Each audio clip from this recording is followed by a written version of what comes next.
Want to display SharePoint data in Power Apps using a clean scrollable list? In this video, I'll show you how to build a vertical gallery connected to SharePoint, completely from blank. I'm using a SharePoint list called Automation List. This list has more columns, but for this example I'll be working with 5. Description, department, priority, status, and deadline date. Let's get started. Step 1. Create a new Canvas app. Open Power Apps, click Create, choose Canvas app from blank, give it a name, pick your layout, and click Create. Step 2. Connect to SharePoint. Open the Data panel, click Add Data, search for SharePoint, select your connection, enter your site URL, choose your list, and click Connect. Step 3. Insert a blank vertical gallery. Go to Insert, select Gallery, and choose Vertical. Make sure you pick the blank version. Resize it so it fills the main area of your screen. Step 4. Rename the gallery. In the left panel, rename the gallery.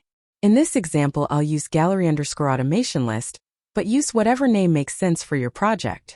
Clear names make your app easier to manage as it grows. Step 5. Set the items property. Select the gallery and set the items property to your SharePoint list name. This is what connects the gallery to your data. You can also extend this property with code to do a lot more. For example, you can filter the list to only show items where status is pending, and sort it by deadline date ascending. Step 6. Add labels inside the gallery template. Click the edit icon in the gallery to enter the template. Insert 5 labels, 1 for each column. In this example, I make 1 and copy the rest. Add borders to the label. Set border thickness to 1 and border color to a dark color on each label.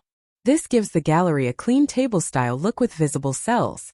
Set the text property of each label. First, label this item.description. Second, label this item.department.value. Third, label this item.priority.value. Fourth, label this item.status.value. Fifth, label this item.deadline date. Always put .value when choice columns used. Each label now automatically shows the correct data for every row. Step 7. Set the label height. First, set the template size of the gallery, for example 50. Set template padding to 0.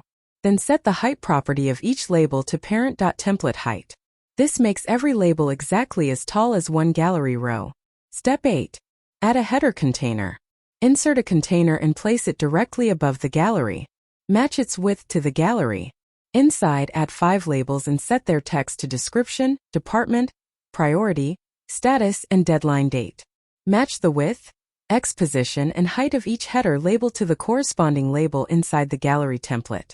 Add the same border styling so everything looks consistent. Step 9. Save and publish. Go to File, click Save, give your app a name, then click Publish. Publishing makes your app available to everyone you've shared it with. If you skip this step, your users will still see the old version. Step 10. Test the app. First, make sure the app is shared with the relevant persons. Then you can copy the link or share the app in Teams.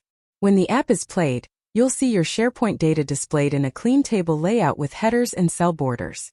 Scroll through to confirm everything loads correctly. I have put the app layout and display on fixed. This can be found at the settings when building the app. And that's it.